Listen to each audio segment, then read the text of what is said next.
साथ ही साथ अगर इस हवाले से बात की जाए जुबैर साहब, इंडियन जो क्रिकेटर्स हैं वो उस तरह परफॉर्मेंस का मुजाहरा नहीं कर पा रहे हैं। मुसलसल हम देख रहे हैं, अगर बात की जाए रोहित शर्मा के हवाले से, जिस तरह उनका आगाज रहा, उनका आगाज काफी शानदार रहा, लेकिन मुसलसल वो उस तरह परफॉर्म नहीं कर पा रहे हैं, जिसके बाद उनकी जो आईसीसी की जानिब से टेस्ट रैंकिंग सामने आई है उसमें वो 8वें रैंकिंग पर है टेस्ट में। जबकि अगर बात की जाए साबिक कप्तान विराट कोहली के हवाले से, हिंदुस्तान के साबिक कप्तान विराट कोहली के हवाले से, वो भी 3rd नंबर पर जो है रैंकिंग कर रहे हैं। और इसी के साथ साथ ईशान किशन जो है नए हिंदुस्तानी खिलाड़ी हैं, लेकिन वो काफ़ी बेहतर खेल का मुजाहरा कर रहे हैं और वो T20 में 7th रैंकिंग पर आए हैं। तो सर क्या कहेंगे इस पर आप?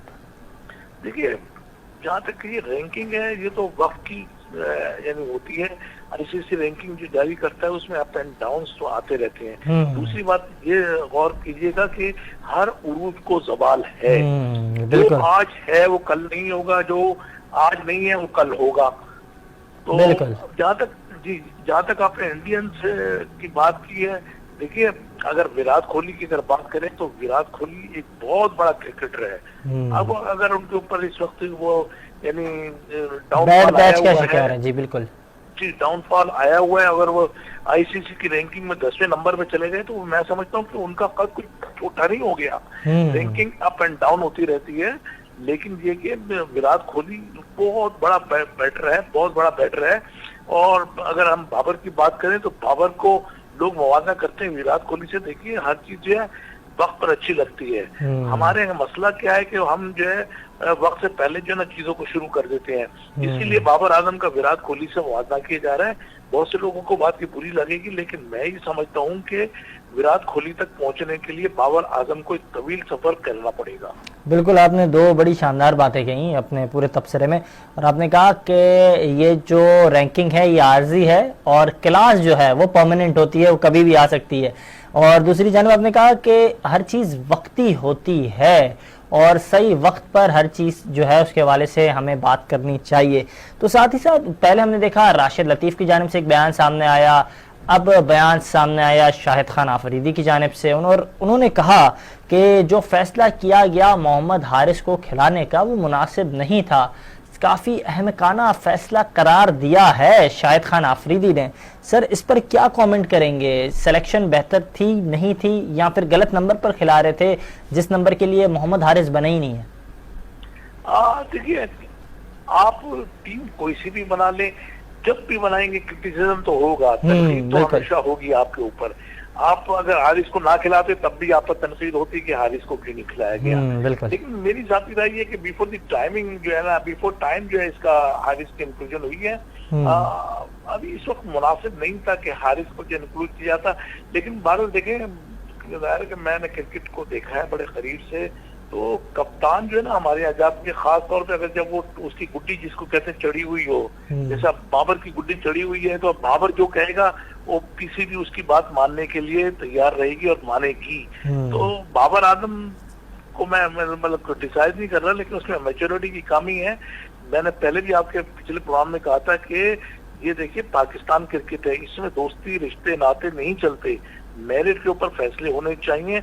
अगर शाहिद ने या राशिद ने जो है अपने कहा है, क्रिटिसाइज किया है, तो गलत नहीं कहा। हारिस का इंक्लूजन जो है, इसका मतलब ये कि हारिस को आप ला के सरफराज का कैरियर खत्म कर रहे हैं। लॉबी काम कर रही है। सरफराज देखिए, सरफराज एक बेहतरीन बैटर है और T20 में एक मुस्तनद है। अगर वो थोड़ी सी मेहनत करे तो वापस आ सकता है। लेकिन मैं ये समझता हूँ कि हारिस को लाने का मकसद सिर्फ और सिर्फ सरफराज को आउट करना है, ताकि उसको जो है टीम से आउट करके हारिस को इंक्लूड कर लिया जाए। ये कौमी मफाद में नहीं है। हारिस का टाइम आएगा, और भी तो विकेट कीपर बैटर हैं, उनको भी तो चांस देना चाहिए। बिल्कुल, आजम खान भी हैं, बिल्कुल ठीक है, टाइम हुआ है, बिल्कुल सही। अकमल ने भी कहा कि मैं मुसलसल कोशिश कर रहा था टीम के साथ रहने की, लेकिन वकार यूनिस और मिक्की आर्थर नहीं चाहते थे। यकीनन यही बात है, क्या ये नहीं चाहते थे? कोई फेवरेटिज्म का जो है सिलसिला है? देखें ताबिश भाई, ये तो बातें उमर अकमल की जानिब से उस वक्त हैं जब आपको याद होगा कि जब PSL में उन पर पाबंदी लगी, उसके बाद वो क्रिकेट से दूर हो गए।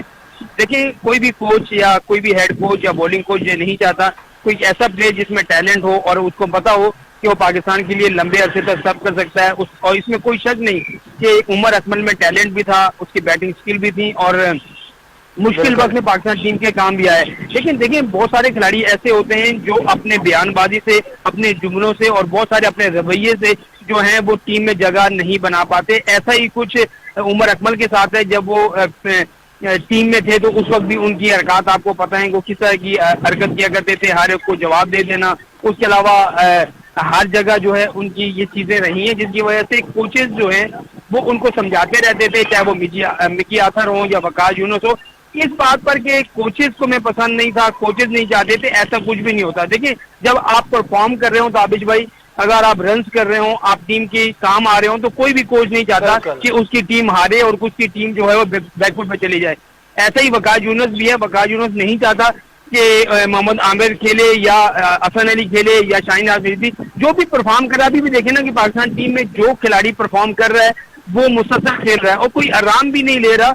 इस वजह से आराम नहीं ले रहा कि अगर मैंने आराम लिया, दूसरा कोई बॉलर आ गया और उसने आउट कर दिए या इस तरह से रन कर दिए तो वो उसको बेंच पे बैठना। बिल्कुल। इंजमामुल हक का भी एक वाज़ेह मौक़िफ़ रहा है, उन्होंने भी काफी कुछ बातें की और इंजमामुल हक जब पाकिस्तान के बतौर कोच टीम का हिस्सा बने तो उन्होंने वाज़ेह तौर पर कह दिया कि उमर अकमल को मैं नहीं खिलाऊंगा। तो माजी में तो इंजमाम की जानिब से भी इस तरह के जो बयानात सामने आए तो मुसलसल उन पर तनकीद नहीं कर रहे हैं, इसकी क्या वजह है? अब उमर अकमल को मालूम है कि वो दोबारा टीम में कमबैक नहीं कर सकते, ठीक है, तो अब वो कमबैक नहीं कर सकते तो अब उन्हीं चीजों को अब क्योंकि ना ही वकार यूनुस ने टीम में वापस बॉलिंग कोच आना है, ना ही मिकी आथर ने हेड कोच जो है पाकिस्तान टीम को ज्वाइन करना है, तो उन्हें उन्हीं बंदों को निशाना बनाना है कि जो अब टीम में नहीं आएंगे। आप मुझे बताएं मौजूदा क्या है, हेड कोच सेकेंड के बारे में बात कर सकते हैं या जो शॉन टैट के बारे में बात कर सकते हैं या दूसरे खिलाड़ी हैं या कप्तान के बारे में या उनके दौर में जो लोग थे, चीफ सेलेक्टर थे जो उनको मुंतखब नहीं करते थे या उनके जमाने में जो चेयरमैन थे वो उनको मुंतखब नहीं करते थे या उससे खुश नहीं थे, क्या उनकी वो बातें कर? नहीं, ऐसा नहीं होता। बात की जाए हसन अली को लेकर, अगर बात की जाए तो पहले ओडीआई के हवाले से अगर बात करें तो वेस्ट इंडीज ने एक बड़ा टोटल बोर्ड पर जो है बनाया था, सबने देखा था, जिसमें हसन अली एक भी विकेट नहीं ले सके थे और बाबर आजम काफी एतमाद कर रहे थे उन पर और 10 ओवर उनसे करवाए थे और 68 रन उनके ओवर में आए थे मजमूई तौर पर 10 ओवर में। तो हमने देखा शाहनवाज से उस तरह बॉलिंग नहीं कराई जबकि वो अपने पहले ही ओवर में विकेट ले चुके थे।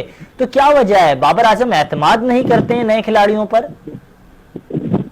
देखिए नए खिलाड़ियों को जब आप इंटरनेशनल क्रिकेट में लाते हैं तो आप कोशिश करते हैं कि उन्हें उस मोमेंट पे यूज किया जाए जहां पे प्रेशर बहुत कम हो।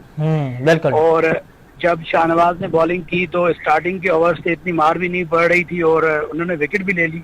उसके बाद हसन अली के पास इसलिए वो गए क्योंकि वो बहुत आउट ऑफ फॉर्म हो गए।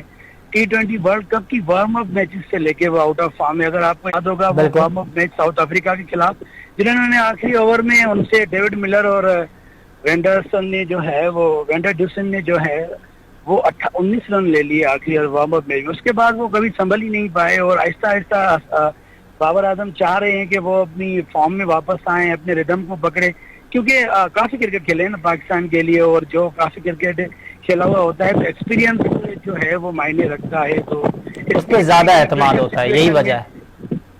जो ज्यादा क्रिकेट खेला होता है उस पर ज्यादा एतमाद होता है।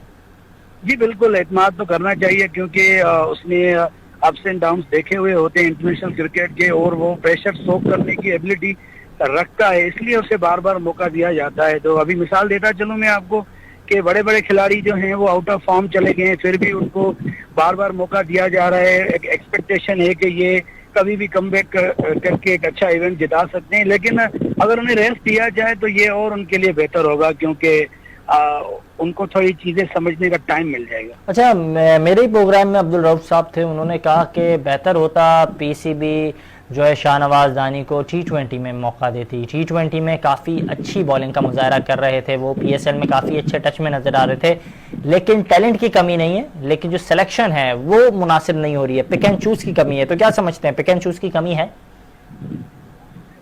देखें अब्दुल रऊफ साहब जो हैं वो टेस्ट क्रिकेटर हमारे बहुत प्यारे और काफ़ी उन्होंने फर्स्ट क्लास में अच्छी क्रिकेट खेली। ये उनकी जो राय है वो बिल्कुल मैं उनसे मुत्तफिक हूँ कि ज्यादा से ज्यादा मौका दिया जाए जब एक यंगस्टर बार बार परफॉर्मेंस कर रहा है। लेकिन ये भी आप देखें कि कप्तान की ये पॉलिसी रही है कि वो सबको बैकअप करते हैं, पर सीनियर खिलाड़ी को ज्यादा बैकअप कर रहे हैं, उनको ज्यादा कॉन्फिडेंस दे रहे हैं कि आप जो हैं वो हमारे एसेट हैं और आप जो हैं इस सतह पे बिल्कुल बन चुके हैं, स्टेब्लिश हो चुके हैं, तो आपको बार बार जो है वो परफॉर्मेंस देनी पड़ेगी। तो इसलिए थोड़ा बहुत शाहनवाज को कम मौका मिला है, लेकिन उसके बाद अगर हम देखें तो बाबर आजम की ये पॉलिसी भी खराब नहीं है कि अगर कोई सीनियर प्लेयर अंडर प्रेशर है तो उसे कॉन्फिडेंस दिया जाए, लेकिन अब ज्यादा फोकस हो गया है हसन अली पे और कोशिश यही होनी चाहिए कि अब उन्हें थोड़ी रेस्ट दे के उनको थोड़ा जो है वो मेंटली बैरियर भी जो उनके आ रहा है परफॉर्मेंस के बीच वो खत्म किया